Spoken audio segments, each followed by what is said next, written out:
Well, hello there, and welcome to another episode of Scouting 5, recapping scouting news from around the world for the week of October 25th, 2020. I'm Scouter Ken, and I'm once again recording from St. Albert, Alberta. And apparently I'm recording from last year. It's 2021, isn't it?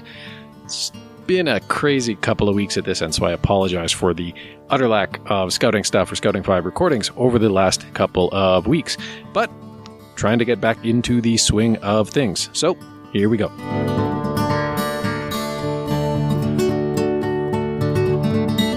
For the last few days, some Cub Scouts in Nanaimo, British Columbia, have been raising money to present bouquets in gratitude to hospital workers.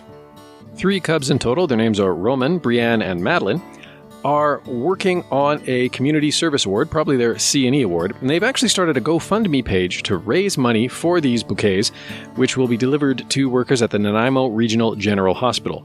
With every $25 raised, they will deliver another bouquet. I think we've talked about the C&E award on the podcast before. It's the top section award for Cub Scouts. And one of the requirements is, of course, 15 volunteer hours in the community. And another one is the completion of a project that benefits the community or your country or the world. Like many places, of course, the Nanaimo Regional Hospital has been overflowing with patients affected by the COVID-19 pandemic.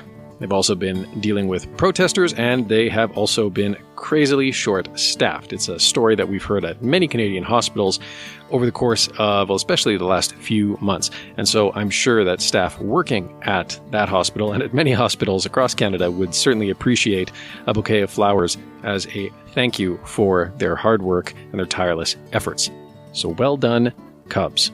As of last Saturday, they had raised $245, and their target is $500. And if they get that, they might even look at moving on to $1,000. Hit the article in the show notes. There was actually a link to the GoFundMe at the bottom of the page. The Boy Scouts of America have issued a statement in response to public opposition to the $1.8 billion settlement offer that is at present before the judge overseeing their bankruptcy case. That money is, of course, being offered as part of their exit plan for bankruptcy as a way of addressing abuse claims from now upwards of 82,000 victims, including 600 in the state of Arkansas, where I gather the objection was filed. For their part, the Boy Scouts, like I say, issued a statement about the process saying, quote, "To the survivors, we hear you and we are deeply saddened by your past experiences. While we understand that nothing we do as an organization will undo the pain you've endured, the BSA is sincerely committed to providing equitable monetary compensation and incorporating your input in our procedures to prevent further abuse. The BSA initiated its financial restructuring to equitably compensate survivors like you who were harmed during their time in scouting, and we've remained steadfast in that commitment. We are confident that by voting to approve the BSA's plan of reorganization, survivors will receive the compensation they deserve quickly." They ended the same statement with, quote, "The BSA is committed to supporting survivors in any way possible. That's exactly why we partnered with 1 in 6, a trusted national resource for male survivors, to meaningfully expand its online services after hearing from one survivor about how support helped him and could be impactful for others. This 5-year partnership enables more individuals who suffered abuse while in scouting to anonymously access vital, independent support from trained advocates when and how they need it." End quote. It is becoming more and more apparent that local councils will be contributing towards the settlement.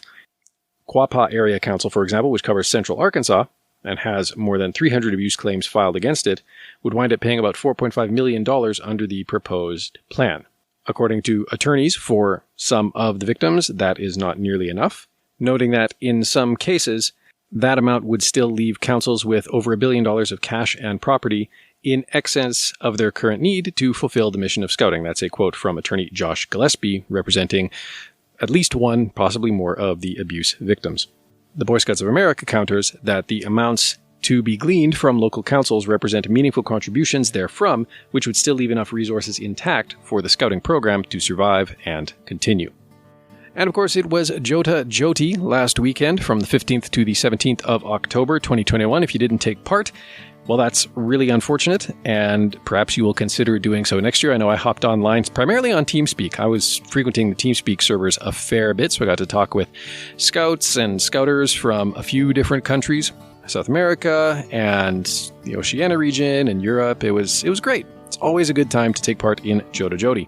And there were some neat activities, of course, that went on. JOTA-JOTI happened to coincide with Expo 2020 Dubai, which is kind of funny. You know, it's one of those, I think, much like the Winter Olympics, the Summer Olympics that were held in Japan recently were still called the 2020 Olympics. I wonder if Expo 2020 Dubai was likewise, actually held in 2021, but, just carried the name over from last year.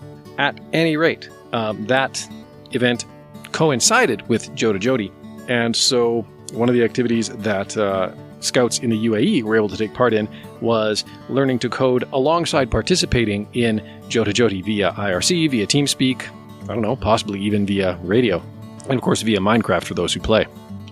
That particular workshop was actually the result of a collaboration between GEMS Modern Academy, the World Scouting and Emirates Scout organizations, and SAP, big name in big business.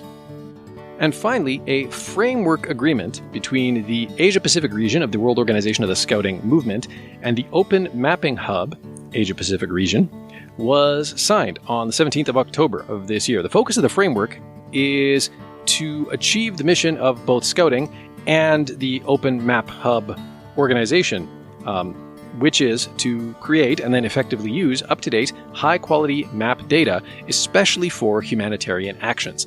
So the partnership will hopefully give promising results to the advancement of humanitarian response in the Asia-Pacific region. Not only to help in disaster preparedness, but the data will also be used to hopefully help with decision-making worldwide in response to a variety of issues that impact people living in the region. Starting later this year, the two organizations will work to achieve 8 shared objectives, from sharing open mapping tools to engaging National Scout organizations to participate in the partnership to monitoring the activities of Scouts as defined in the partnership agreement.